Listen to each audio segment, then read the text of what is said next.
안녕하세요. 우리 채널 오시기를 환영합니다. 저는 서울에 사는 30대 평범한 애 엄마입니다. 저의 인생은 어렸을 때부터 평탄하진 않았답니다. 제가 어렸을 때 엄마 아빠는 극심한 성격 차이로 이혼을 하셨어요. 엄마는 절 혼자 키우셨는데 사실 엄마랑 사는 게 행복하진 않았네요. 엄마는 저 때문에 인생이 꼬였다면서 저만 아니었어도 재혼해서 얼마든지 잘 살 수 있는데 제가 있어 재혼을 못한다며 늘 투덜거리셨어요. 지금 생각하면 저도 태어나고 싶어 태어난 게 아닌데 엄마는 그렇게 제 원망을 하셨답니다. 엄마는 술집을 하면서 남자들을 많이 만나고 다녔어요. 초등학교 고학년이 되었던 어느 날 웬 아저씨를 데려와서 이제부터 아빠라고 부르라고 하더군요. 어린 제게는 선택권이 없었죠.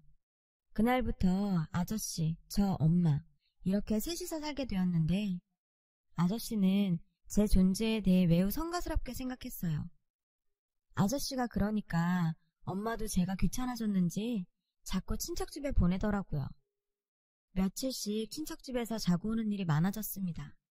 하지만 엄마도 반기지 않는 저를 반겨주는 친척집도 없었죠. 이모들은 저 때문에 엄마가 고생한다면서 저한테 눈치를 줬어요. 큰이모는 저한테 너희 아빠랑 연락되면 아빠랑 살면 좋을 텐데 라면서 저한테 대놓고 아빠를 찾아보라고 했습니다. 어린 시절을 눈물로 보내다가 간신히 고등학교 졸업하고 집을 나왔었죠. 엄마 그리운 마음은 전혀 없었어요. 다만 오래전에 헤어진 아빠가 그립더라고요. 아빠를 찾으려 연락처를 수소문했지만 쉽지 않아 포기를 했습니다. 저도 제 인생을 살아야 하고 언제까지나 아빠를 찾는 일에만 몰두할 수는 없었으니까요. 전문대학을 간신히 졸업하고 정말 운 좋게도 외국계 회사에 취업할 수 있었어요. 몇 년을 일을 하다 남편을 만나게 되었어요. 남편은 같은 회사는 아니고 일적으로 만난 다른 회사의 사람이었어요. 서로가 첫눈에 반해 일은 뒷전이었죠. 만난 첫날에 술을 먹으면서 이런저런 이야기를 하면서 친해졌고 곧 사귀게 되었습니다. 부끄럽지만 그때까지 저는 흔히 말하는 모태솔로였답니다. 첫 연애 상대인 그 사람이 좋았고 믿었습니다. 그래서 제 아픈 이야기를 다 했었죠. 그 사람은 제가 살아온 얘기를 듣더니 저를 지켜주고 싶다면서 결혼하자고 하더라고요. 처음에는 농담인 줄 알았는데 그 남자는 진지했습니다. 저를 부모님께 소개시키고 본격적으로 결혼을 밀어붙이더라고요. 저는 얼떨떨하긴 했지만 그 사람의 저돌적인 모습이 싫지는 않더라고요. 그래서 군말 없이 그 사람이 하자는 대로 따랐습니다. 그런데 마음에 걸리는 게 저는 그때까지 저 혼자 살기 바빠서 모은 돈이 한 푼도 없었거든요. 결혼 진행이 돼가면서 저는 초조해지기 시작했어요. 그 사람에게 금전적인 문제에 대해 툭 터놓고 말했습니다. 오빠, 나 살기 바빠서서 모은 돈이 한 푼도 없는데 어쩌지? 그러니까 그 사람은 대수롭지 않게 말하더군요. 돈이 무슨 필요가 있어. 결혼식은 간소하게 하면 되는 거고. 나도 모은 돈 없어서 집 마련이 당장은 어려워. 우리 부모님 밑에 들어가서 살자. 그럼 침대 하나만 내 방에 놓으면 되는데 뭐. 우리 부모님 밑에서 살다가 부모님 분가시키고 우리가 그 집에서 살면 돼. 지금 당장은 우리 집도 여윳돈이 없으셔. 나 믿고 따라오기만 하면 돼. 이미 어머님 아버님도 만나 뵈었고 상당히 결혼 절차가 진행되었어요. 그리고 인사할 때 뵈었던 시부모님은 좋으신 분들 같았어요. 어쩌면 같이 사는 것도 하나의 방법이다 싶더라고요. 그렇게 시댁살이를 결정짓고 결혼을 했습니다. 신혼여행지에서 남편이 불쑥 저에게 묻더라고요. 그런데 지연아, 너 회사는 언제 그만둘 거야? 저는 생각지도 못했던 질문에 깜짝 놀랐어요. 응? 나 회사 그만두려는 생각은 없었는데 우리 아직 나이도 어리고 아이도 나중에 가지면 되고 우리 회사는 아이 낳아도 다니기 좋거든. 그만두기 아까운데. 그러니까 남편이 난색을 표하더군요. 에이, 결혼한 여자가 무슨 일이야. 나랑 우리 부모님 뒷바라지하고 임신해서 아이 낳고 살림이나 하고 그러는 거지. 그리고 너 회사 일 많다고 힘들어 했었잖아. 그냥 관둬. 회사 일이 많다고 투덜거린 적은 있지만 직장인이면 누구나 직장 스트레스를 받으니 그런 것이고 그만둘 생각은 전혀 없었어요. 전 난데없는 제안에 고민에 빠졌습니다. 이때 부모님이라도 있으면 조언을 구할 수 있을 텐데 싶고 새삼 빈자리가 느껴지더라고요. 신혼여행에서 돌아오니 시어머니도 저에게 어서 일을 그만두고 아이나 낳고 살라고 종용하시더라고요. 저는 이런저런 고민을 하다가 결국 회사를 그만뒀습니다. 남편과 시어머니의 계속된 압박을 견딜 수 없었거든요. 지금 생각해보면 그게 큰 실수였죠. 그때는 그냥 좀 쉬다가 재취업해도 된다고 안일하게 생각했었는데 남편의 속셈은 그게 아니었습니다. 일을 그만두고 저는 시어머님과 아버님과 함께 지내는 시간이 굉장히 많아졌어요. 어머님은 취미생활도 많고 친구분들 만나러 나가는 시간이 많으셔서 사실 아버님과 같이 있는 시간이 많아졌어요. 아버님의 식사 준비나 뒷바라지는 제 몫이 되었죠. 그건 나쁘지 않았습니다. 밥이야 차려만 드리면 되고 별 다르게 챙겨드릴 부분이 없었거든요. 저도 공부를 하거나 다른 취미생활을 해볼까 생각하고 있었는데 시아버님에게서 이상한 점이 자꾸 발견되었어요. 아가야, 나 밥 안 주니? 아버님, 방금 드셨잖아요. 그랬나? 안 먹은 것 같은데 다시 주지 않으련? 자꾸 끼니를 드시는 걸 까먹으시거나 혹은 아가야, 내가 먹는 과자 어딨니? 네? 아버님 지금 드시고 계시잖아요. 며칠 동안 가만히 지켜보다가 영 이상해서 인터넷에 검색을 해보니 치매 초기 증상이 분명해 보이더라고요. 그날 퇴근한 남편에게 흥분을 해서 아버님의 증세에 대해 설명드리면서 어서 병원을 가보자고 했습니다. 그러니까 남편이 태연하게 말하더군요. 아버지 한 1년 전부터 깜빡깜빡해서 병원 가보니까 치매 초기 증상이라고 그랬었어. 약 먹고 있어. 전 깜짝 놀랄 수밖에 없었죠. 뭐? 난 그런 줄 몰랐는데? 왜 얘기를 안 했어? 아직 정상생활 가능하신데 뭐 큰 문제라고 너한테 이러쿵저러쿵 다 얘기를 해. 괜찮아. 몇 년째 저러는데 전혀 심해지지 않았어. 남편은 그래도 제가 걱정하니 오히려 불쾌한 티를 내더라고요. 왜? 우리 집에서 너 간병시킬까봐 그래? 절대 안 그러니까 걱정하지 마. 그때는 그런 남편의 말을 의심 없이 그냥 믿었습니다. 얼마 후 저는 임신을 하게 되었어요. 남편이 피임을 하지 않았고 저도 안일하게 생각하니 바로 임신이 되더라고요. 어차피 가질 아이였으니 축복이라고 생각하면서 태교하며 지낼 생각이었는데 뜻대로 되지 않더군요. 약한 치매라고 남편이 말했던 것과는 달리 아버님의 증상은 점점 심해지셨어요. 자꾸 끼니 드신 걸 잊어버리고 저한테 다시 밥을 차리라고 하셔서 하루에도 몇 번씩 밥을 차리곤 했습니다. 제가 빨리 밥을 차리지 않으면 신경질을 내시는 일도 많아졌어요. 아주 기초적인 생활 습관 같은 것도 잊어버리셔서 제가 도와드려야 할 일이 아주 많아지더라고요. 예를 들면 이를 닦거나 할 때도 멀쩡하게 잘하시다가 갑자기 양치하는 법이 기억이 안 난다면서 저한테 도움을 요청하곤 하셨죠. 저는 배부른 몸으로 아버님 간병을 다 해야 했습니다. 어느 날 병원에서 검진을 받고 집에 왔는데 아버님이 안 계시더라고요. 동네에 잠깐 운동하러 나가셨나 했는데 계속 오질 않으셨어요. 걱정스러운 마음에 어머님과 남편에게 연락을 하니 남편이 버럭 화를 내더라고요. 뭐?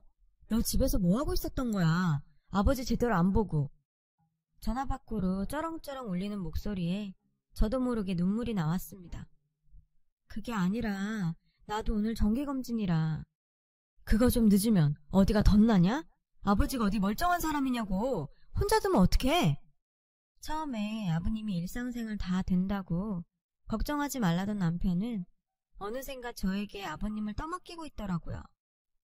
그때는 정신이 없어서 남편에게 따지고 뭐 할 생각도 못하고 정신없이 아버님을 찾아다녔습니다. 다행히 동네 공원 벤치에 계시더라고요. 아버님, 여기서 뭐 하고 계셨던 거예요? 제가 울면서 달려가서 아버님을 일으키니까 아버님이 의아한 표정으로 절 보시더라고요. 아가씨는 누구슈? 얼마 후 병원에 가니 아버님의 치매 증세가 완전히 심해졌다고 하더라고요. 그동안은 약으로서 현상 유지가 되었지만 갈수록 심해질 거라고 하더군요. 눈앞이 깜깜해졌습니다. 그날 집에 와서 남편에게 조심스럽게 물었습니다. 아버님, 점점 심해지실 거라는데 우리 어떡해? 그러니까 남편이 휙 노려보며 이러더군요. 뭘 어떡해? 아니, 곧 아이도 태어나고 그럼 내가 아버님 돌봐드리기가 힘들어지잖아. 야, 애 보는 게 뭐 그렇게 대수라고. 노인네랑 같이 보면 되지. 아버지 보기 싫으니까 별 핑계를 다 댄다. 너 진짜 그러는 거 아니야. 우리 부모님은 너한테 친자식 같다고 그러는데 너는 호시탐탐 아버지를 내팽개칠 생각만 하냐? 남편의 말에 저도 폭발했습니다. 처음에 나보고 아버님 심한 상태 아니라고 할 일 없을 거라고 그랬잖아. 갓난애랑 노인을 어떻게 같이 봐. 당신은 밖에 나가면 그만이고 어머님은 자주 나가시니까 모든 집안일, 아버님 케어, 이젠 아기까지 내 몫이잖아. 그렇게 저희는 언성을 높이며 싸웠습니다. 남편은 화가 나서 나가버리고 술을 잔뜩 먹고 오더군요. 시어머니는 술에 취해 들어온 남편을 보시며 저한테 잔소리를 하시더라고요. 모름지기, 집안이 조용해야 남자가 바깥일 잘하는 거다. 네가 하기 나름인 거야. 어디 남편한테 힘들단 소리를 함부로 하니? 나 때는 상상도 못했다. 그 말에 저는 할 말을 잃었습니다. 그때가 저 임신 9개월 때였어요. 몇 번이나 이혼을 생각을 했지만 실행에 옮기긴 어려웠습니다. 뱃속 아이를 생각하면 아빠 없이 자라게 하기 싫었고 또 저 혼자 아이를 키울 엄두도 나지 않았어요. 더군다나 일도 하지 않는 상태여서 돈 문제도 막막했고요. 결국 저는 아이를 낳았고 남편과 계속 같이 살게 되었죠. 결혼 생활은 갈수록 고되졌습니다. 남편은 퍽 보수적인 사람인지라 집안일과 육아는 모두 여자 몫이라고 생각해서 전혀 돕지 않더라고요. 퇴근을 하고 돌아와도 방에서 핸드폰 게임을 하다가 자버리더라고요. 시어머님은 늘 모임이 많으셔서 밖으로 놔두셨고 저는 아버님과 아이 케어를 혼자 다 해야 했습니다. 아버님 상태만 좀 괜찮아도 일이 덜 고되었을 텐데 아버님은 갈수록 상태가 안 좋아지셨어요. 제가 아이 분유를 주느라고 밥을 늦게 드리면 저한테 입에 담지도 못할 듣도 보도 못한 욕을 퍼붓곤 하셨죠. 그리고 돌아서서 욕을 했다는 사실도 다 잊어버리셨고요. 아이 커가는 거 보는 게 그나마 행복이었지만 누구 하나 제 편이 없는 시댁에서 저는 점점 우울하고 메말라 갔었어요. 그러던 중 일이 터지고 말았습니다. 그날도 어김없이 남편은 술을 마시고 들어왔어요. 술자리를 워낙 좋아하는 남편이라 늦게 들어온 것은 별로 놀라지 않았는데 옷을 벗겨서 냄새를 맡았는데 묘하게 여자 향수 냄새가 풍기더라고요. 여자 촉, 그런 거 있잖아요. 저는 뭔가 모를 수상쩍은 느낌에 남편 자는 틈을 타서 핸드폰을 몰래 보았습니다. 핸드폰 문자에는 까무러칠 만한 내용들의 문자가 있었습니다. 남편은 그동안 술집 여자들을 만나고 다니면서 바람을 피우고 있었던 것이죠. 지속적으로 만나는 건 아니었지만 여러 명과 상대하면서 저 몰래 바쁘게 놀아나고 있었더군요. 저는 분노해서 당장 남편을 깨웠고 시어머니를 불러 그 문자를 공개했습니다. 그런데 남편과 시어머니의 반응은 뻔뻔하기 그저 없었습니다. 그래서 뭐 어쩌란 거니? 너희 시아버지 지금은 저래도 왕년엔 화려하셨다. 남자가 목석이 아닌 다음에야 여자 좀 만나고 그러는 거지. 넌 뭘 그렇게 야단법석이니? 시어머니께서 역성을 드니 남편은 신이 났는지 저한테 오히려 왜 핸드폰을 봤냐며 따지더군요. 저는 그날 가족들이 모두 잠든 밤에 결심했습니다. 제 옆에 아이를 위해서라도 제가 이 집에서 떠나야겠다는 생각이 들었어요. 아이가 뭘 보고 배우겠어요. 더군다나 남자아이라 남편과 똑같이 기르고 싶지 않았습니다. 저는 이혼을 결심하고 남편에게 통보했어요. 남편은 처음엔 좀 당황한 듯 하더니 며칠이 지나니 저보고 마음대로 하라고 하더라고요. 자기는 이혼해도 상관없다면서요. 어이가 없었습니다. 저는 그래도 남편이 관계 개선에 노력을 한다면 다시 생각해보려고 했었거든요. 그런데 남편의 꿍꿍이를 다 알게 되었습니다. 어느 날 제 짐을 가지러 집에 왔을 때 시어머니와 남편의 대화를 엿듣게 되었거든요. 절대 양육비 한 푼도 주지 말아라. 돈 없으면 기어들어오게 되어 있어. 응, 엄마. 절대 안 줄게. 모자가 그렇게 절 골탕 먹일 궁리를 하고 있더라고요. 치가 떨렸습니다. 저를 치매 걸린 노인 간병하게 한 것도 모자라 아이 양육비까지 안 주려고 하다니요. 저는 못 들은 척 짐을 챙겨 나오면서 설마 그래도 설마 양육비 정도 안 줄려야 있겠나 생각했습니다.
사실 청소년 때는 아빠 원망도 많이 했었는데 제가 잘못 알았던 부분이 많더라고요.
안녕하세요. 우리 채널 오시기를 환영합니다. 그리고 아빠는 제 결혼 생활 이야기를 듣더니 분노하셨어요. 제가 혼자 어렵게 살고 있다고 하니까 앞으로는 그럴 필요 없고 아빠가 무조건 도와주겠다고 장담하시더라고요.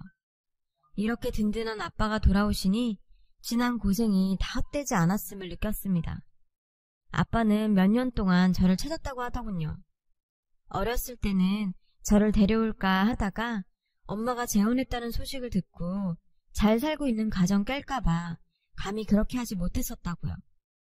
그러나 제가 성인이 되고는 늘 저를 찾아다녔다고 하더라고요. 그러다 고모가 건너 제 이야기를 듣고 연락처까지 알아내서 저에게 연이 닿았다네요. 아빠와 지난 회포를 풀고 제 아이도 보여줬습니다. 아빠는 제게 더 이상 고생할 것 없다며 집도 옮기고 생활비도 아빠가 지원해주겠다고 하시더군요.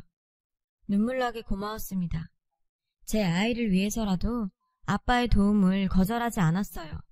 오히려 정말 잘된 일이죠.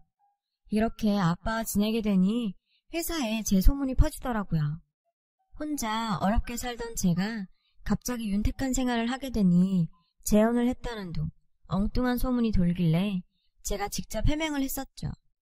어렸을 적 헤어졌던 아빠를 만났고 아빠가 사업에 크게 성공해서 생활이 나아졌다고 하자 동료들은 모두 놀라더군요.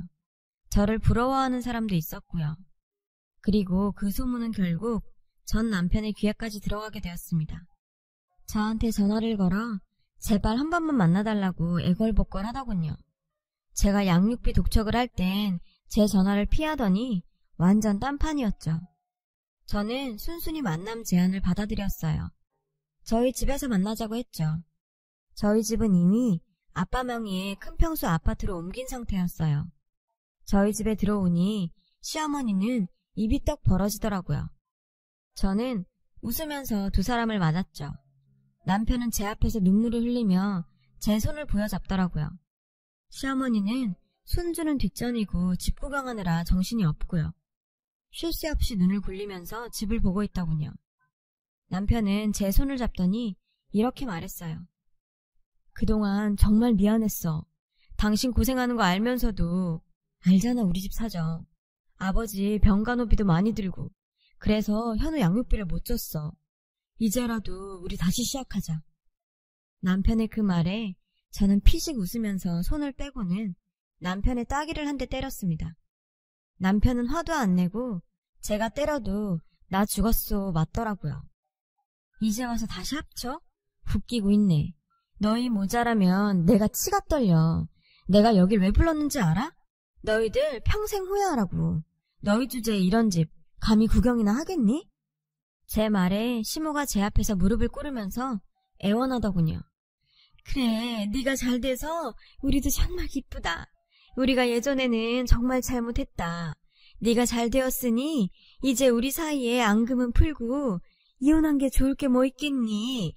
다시 합쳐서 살면 얼마나 좋아. 그 말에 웃지 않으려고 해도 웃음이 나오더군요. 내가 당신 아들이랑 이혼을 100번을 하면 했지. 절대 다시는 못 살아요. 이제 나한테 연락도 하지 말고 평생 후회하면서 사세요. 그러니 두 사람이 제게 동시에 매달리더라고요. 결국 전 경찰을 불러 모자를 쫓아내버렸습니다. 그 이후로도 남편이 종종 저한테 연락을 하고 아파트로 와서 귀찮게 하는 일도 있었지만 한번 혼이 나고는 경찰 부르겠다 하면 꽁무니를 빼고 도망갑니다. 참 찌질하죠. 친구 통해 들으니 전 남편은 맨날 술 타령하면서 저 놓친 거 후회하면서 산다고 하더라고요. 안타깝지도 않아요. 물론 그 사람과 좋은 추억도 있지만 결혼 생활이 너무 엉망이었고 제가 너무 고생을 했어서 보내줄 동정은 남아있지 않네요. 요새는 아들을 키우면서 아빠 밑에서 관련 사업 일을 배우고 있어요. 부모의 지원을 받으면서 산다는 건 정말 든든한 일 같아요. 저도 우리 아이에게 정말 든든한 부모가 되어주고 싶습니다. 열심히 배우고 일해서 잘 살아보려고 합니다. 저 잘할 수 있겠죠? 제 이야기를 들어주셔서 감사해요. 들어주신 모든 분 항상 좋은 일 가득하시길 바랍니다. 여러분, 사연 댓글에 응원과 현명한 조언 부탁드려요. 좋아요와 구독은 저에게 큰 힘이 됩니다. 오늘도 좋은 일 가득하세요.